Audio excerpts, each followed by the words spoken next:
I have 1 inch. Good morning. Good morning. I hope everyone's having a good Monday morning and had a great long weekend. Good morning. Happy Monday. It's probably going to be a good Monday for a lot of people. Having a 3 day weekend, I feel like, makes you walk into the next week just like with a little pep in your step. Like you had enough time to recharge. I'm so tired though. Good morning. Happy Monday, guys. Um, there's some good news. We're gonna have like a rain thunderstorm today, so I get to test out the umbrella. I know that's weird to be like, yes, rain. One, I do like rain, but two, I get to test out the umbrella. I've been waiting to test out this umbrella ever since it's been made. There's been no rain, and I'm like, that's uncommon for Maryland. Usually in a 5 day span, it rains like at least 3 times. So I'm like kind of really excited for the rain to come so I can run outside and test this umbrella out. Oh, you're off? Good, good. Kendall was off on Friday, of course, because it was 4th of July, but he goes to work today. Good morning. Yeah, so he's not off today, but he was off on Friday. So it felt like a long weekend. Sometimes with 3 day weekends, it feels like it's not a long weekend, but it felt like a long weekend, which is a good thing because he got time to hang out with the family, rest, and just chill. Like it was a really chill weekend, which I appreciate it. You just sometimes need a weekend doing absolutely nothing, like watching movies, hanging out with the family, and just like being in your own world sometimes. So yeah, I wanted to show you what I made. I completed yesterday. Yesterday was in a weird place. Like I got really bad sleep the Saturday night. Like I got really bad sleep. And I was just like super sad on Saturday night. So when I woke up on Sunday, I was kind of just in a bad mood, like a really, really bad mood. And normally I'm one of these people, like if I wake up in a bad mood, as soon as I drink my coffee, I think of something positive.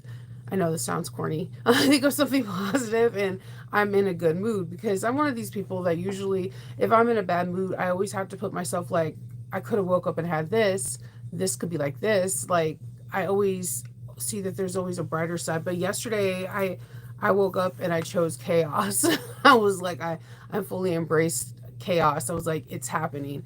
There was just like so many bad factors that were coming into me yesterday. Like it was like stack upon stack upon stack, and I was just like, I choose to have chaos. So I I was like sleepy, I was grumpy, I was like all the bad things. I was like, so I finished a bag yesterday. I finished an Evie bag from Ora Rosa. I really do like this pattern. When the templates come out, I want to buy them. That's the newest pattern that was just released. If you don't have the pattern, you should get it. It is going to take you a little longer to sew, but it's worth it. It comes together relatively easy. If you haven't had a chance to watch my video, definitely do so. It The first half of the pattern is just mirroring, like you make one side and you copy the other side, and then when you start putting the gusset and everything together, it just comes together effortlessly. You're just going to be like, oh, I thought this was way more complicated than what it is. That's the beauty of Alexis's patterns. If you made one, then you kind of see that once you cut out all the pieces and you start putting it together, all of it just comes together like harmoniously. Like you're just like, oh yeah, it's like a song. You just get into that beat and you have that rhythm and it just comes together.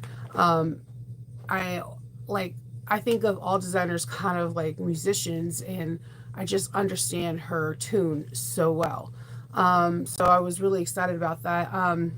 Patreon, we're about to start a sew along next week. We're gonna do part we're gonna be doing part like what modifications we're gonna do to one of the Shambella bags this week, and we're gonna start sewing it next week. We're going to be starting in the rotary cutters, making the mini Treskel, which I am so excited and so grateful that Nico was like, yeah, go ahead, to make that. I've been wanting to make a mini Triskel for the longest time. I've been carrying my regular Triskel for like 5 years. But I've been wanting to make a mini one because I feel like they would be really good sellers at conventions, and it looks so cute. I have had the mini Triskel as a pattern since the box, when there was that box collaboration with that had the pattern for with So Many Creation. I bought the box. I have the paper pattern and I just haven't made it yet. And I'm like, I've been wanting to make it, and having it in the sew along group, I'm like, yes, I get to finally make it. It looks just so adorable, and why not? Thank you, Christine. Um, oh, it is my birthday month. I'm really excited about that. It's kind of a weird birthday month, not to be a downer. I'm burying my mom this month. The viewing is on the 23rd. Then it's my birthday, the 24th, and I'm burying her on the 25th. So I don't, I don't know. I didn't get to pick the dates, guys. So I wanted to talk about some stuff because I talked about briefly yesterday.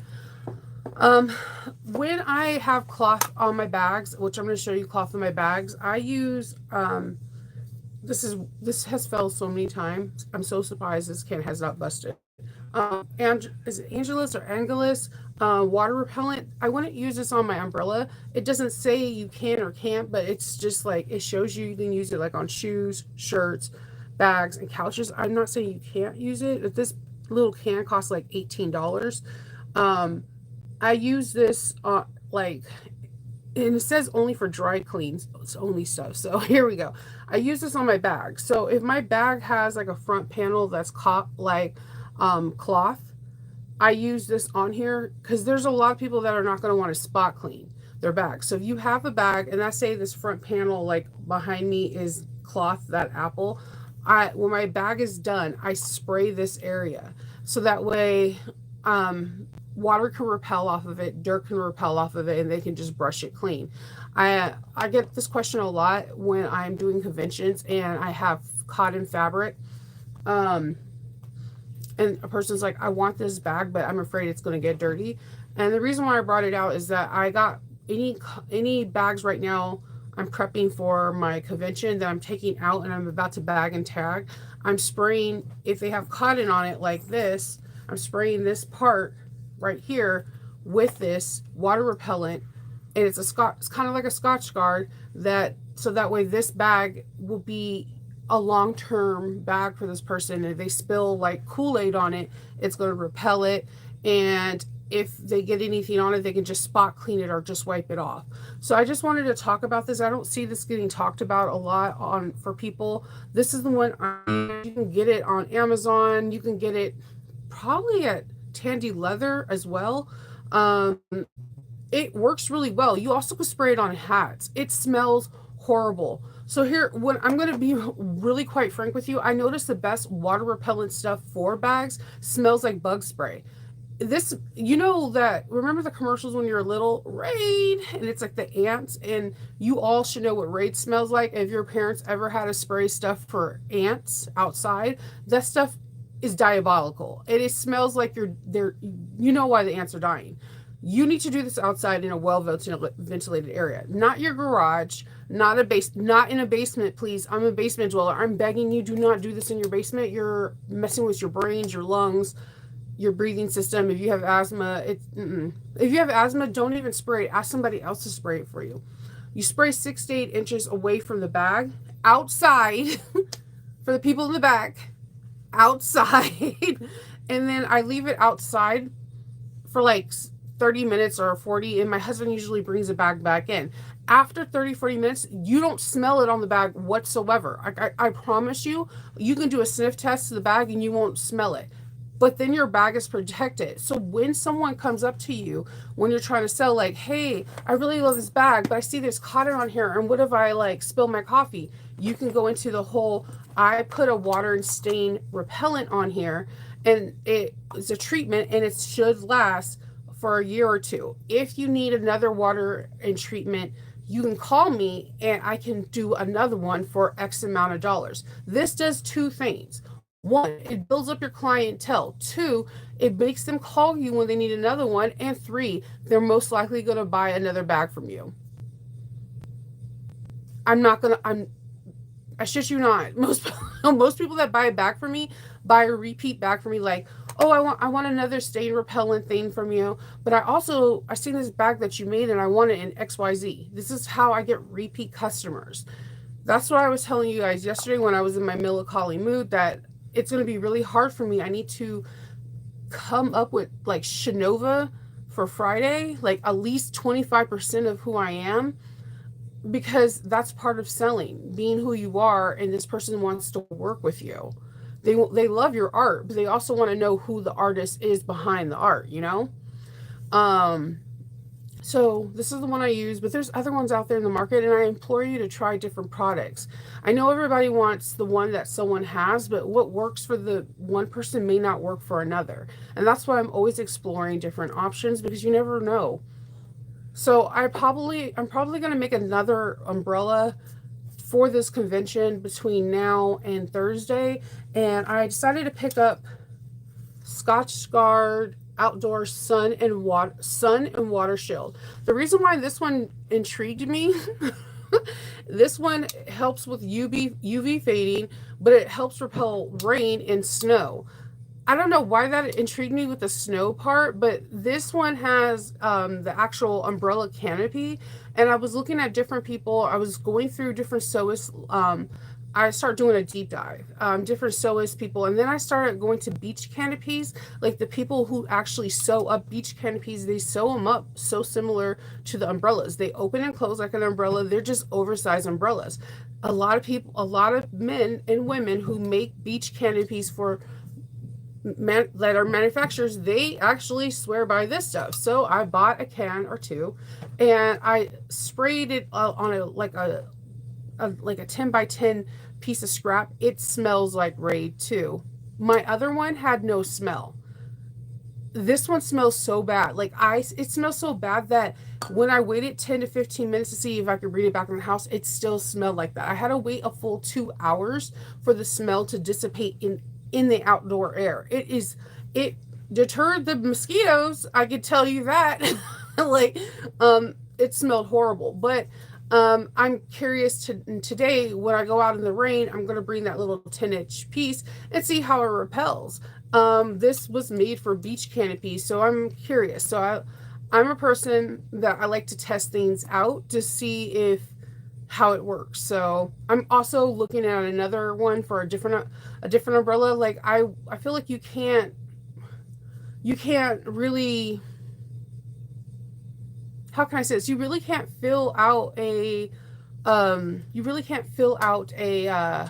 product unless you try different ones. Like I can't say the first product I like is my favorite because I didn't try out any other. So I tried out many different Scotchgards. Like there's a Scotchgard that is like from Scotchgard, and I didn't like it. This one for bags, I didn't like it. I like this one. And this one has fallen. As you can see, there's like so many different dents in here. There's so many dents. This one has fallen. This version of this one fell and exploded in my room. This one has fallen. And the reason why that means a lot to me, I'm clumsy. Things fall in my room all the time. If it could pass the fallen test, then you're pretty much going to have a place in my house, my basement. So yesterday I told you guys I was working on a bag. I was working on the Eevee. I made slight modifications into this bag to make it a little bit different. So here's my Eevee. So the slight modifications is I rounded the corners a little bit differently for two things. I changed up the zipper gusset. I added eyelets, and then I threaded a piece of leather through it to give it a more unique touch.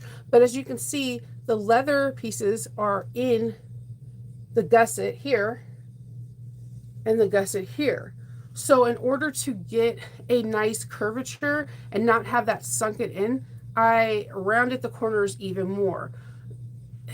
And I rounded the corners a little differently. Like it's hard for me to explain. I used a gridded ruler. I had like a 13-inch ruler, and I rounded it similar to how she rounded her corners in not she rounded her corners in oh my gosh, it's my favorite, Erica Bowler. So with that being said, I feel like it looks a little different. um we have the eyelets going up. I felt like I wanted to give this a more, hey, what's up, Lopes? Is your daddy here? Oh, that's so much drool, dude. Oh god, no, no, no kisses, no slobber kisses. I'm okay. You're so beautiful, though. No, no, no kisses. I love you. Yeah, mommy loves you. Go give baby kisses. so, so like this is the front. This is the back. I decided to take, these are the classic Orosa handles. Since she has that on the connectors, I decided to bring it up. I should have put the false stitches in here to make it come up, but I didn't. I was in a weird mood, so I didn't finish that part. Now thinking about it, I should have did the false stitches. But yes, so my main modification was the different rounding of the bottom, which I didn't have to change anything to the gusset. It stayed the same. And then the eyelets, and let me open this up. So you have the Dorian doors. And I have another modification I want to do, but I'm gonna wait to see what bags the Patreon's gonna pick for August. Because I have a really cool modification for the interior of this. So here's the interior. So you have your middle pocket. I did do elastic, and if for my elastic people out here, I think elastic is pretty cool for this one because you really can push through the binding, and I think it gives it a nice crisp area. So you have this. I love the fact there's pockets on pockets on pockets. And then you have I have the Hobbit's door for the middle. So I had a lot of fun-ish doing this. The reason why I chose Hobbits is it's one of the movies that I could watch over and over again. And when my mind is in chaos, it's something I could put on because at any given moment when I snap back into reality, I can just I know exactly where I'm at in the movie. I can start reciting lines or make weird commentary, and it's back to normal. So I had a lot of fun making this. And again, this is cloth, so I just put water repellent and stain repellent, so that way if a person wants to change this, they can. But yeah, that's it. I think it's a fun little modification. I mean, I know I do weird modifications, but it's different to tell someone, yes, I changed the curve on the bottom of the bag. So by doing so, I don't have another bag in front of me. By doing so, it kind of changed the shape ever so slightly. And I think only people who've made the bag or have been like lusting to make the bag and just been looking at all the bag patterns can see the difference in the curve. And I think, I could be wrong, I have to ask the architect herself, Alexis, by changing the curve of the bag, it kind of made this area a little bit more pronounced coming out, where some of the bags kind of loop in. And I think it's because of how deep the curve is. The previous bag kind of goes straight and then into a more dramatic curve. This one, I made the curve start very, very closely into the middle of the bag because I didn't want the leather strap to be pulling at the bottom of the bag. When you do modifications like this, you really have to start thinking like an architect. It's very interesting because when you are having something that is connected, to make sure that if someone tries to pull this or whatever, they can't. One, you have to think of extra slack because there are kids and there are people that are going to see something that has sensory issues and they want to pull and tug, that you have to have some kind of elasticity, you have to have some kind of give, as well as you want to make sure that the anchor can be able to fully support someone tugging it. So we're more than just sewists, we're math we're math people, we're architects, we're a lot of different things. So have fun when you're doing your modifications, and explore. That's the best thing I can tell you is explore. Use your imagination to the fullest extent you possibly can. So between that, which one of the mini E, which one you've done? Mini E to me is fun because it's it's a fast-ish project. There's no pockets except the slip pockets in the front. So like it's a fast project, and you can make the mini E into so many things. Like if you wanted to be in the Ren Fair, you can make it go into your belt. You can make it a crossbody. You could, like Arnetta in our class, she didn't put the handles on. It's just a cute crossbody, which I feel like is a perfectly normal thing to do, because for me, the mini E is so small, like the handles only come up to here, and I don't really wear bags like that. um, like you can have so much fun with the mini E and make it into so many different things. Um, it does take patience. There, when I taught it in person, I explained to everyone there is just one small part of the bag, and that you really have to pay attention to when you have to. You have to sew 1/8 of an inch of the fabric away from the zipper, but 3/8 of an inch down from the fabric. After you pay attention to that part, and yes, I remember that exact measurement. After you do that part, it's cake. It's cake. It's like a cakewalk.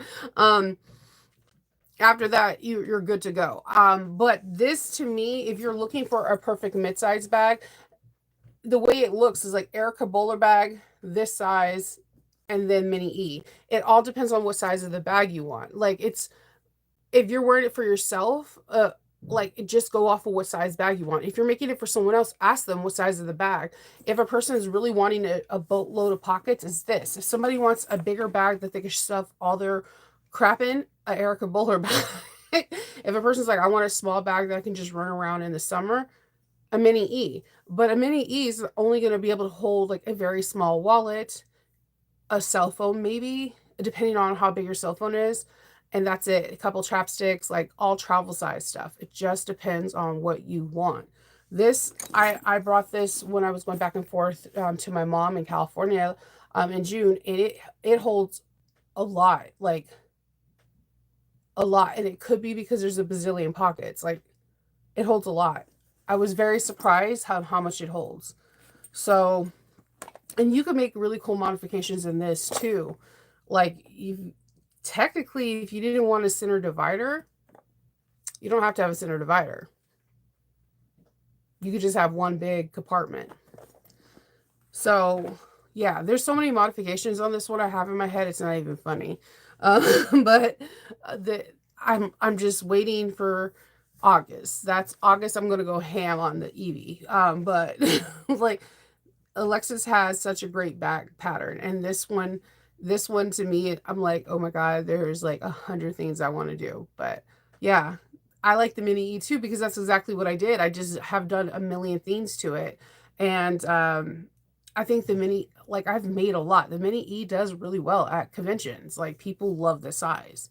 It's just really, really small to me. Like I couldn't have it as my everyday, but I could have it as like special events and just little things. So to start with whatever you think that you're going to use, or whoever's going you're making it for is going to use. Oh yeah, I can show the inside. So you,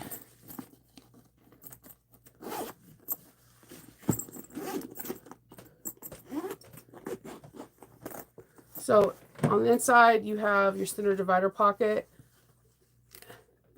You have your slip pocket and your slip pocket, and then I have my strap. But you can technically, if you didn't want a center divider pocket, you can not make that and just make this part the same part as the outside bottom, and just not have it. Just not have it, and you just have one wide compartment.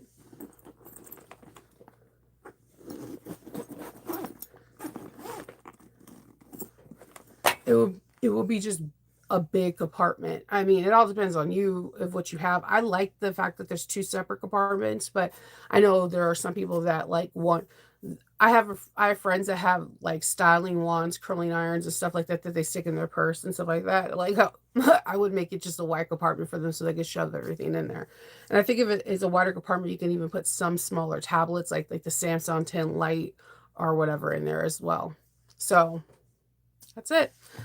I'm trying to see if I can make a bag today. I'm just antsy, so I don't know. Apparently, when I'm working on emotions, I'm doing okay with bags. I think I'm putting all my emotions into bags. So I'm trying to see if I can make one more. Tomorrow, I'm going to start bagging and tagging. And then I have to start making lists and then just getting everything ready because I have my convention on Friday. So on Friday, I have to drive up and set up in Pennsylvania. And yeah, I'm just trying to stay as calm and as possible. So we shall see. So, yep, that's all I have for you today. I hope everyone has a really, really good day, and I will talk to you guys on Tuesday. Bye.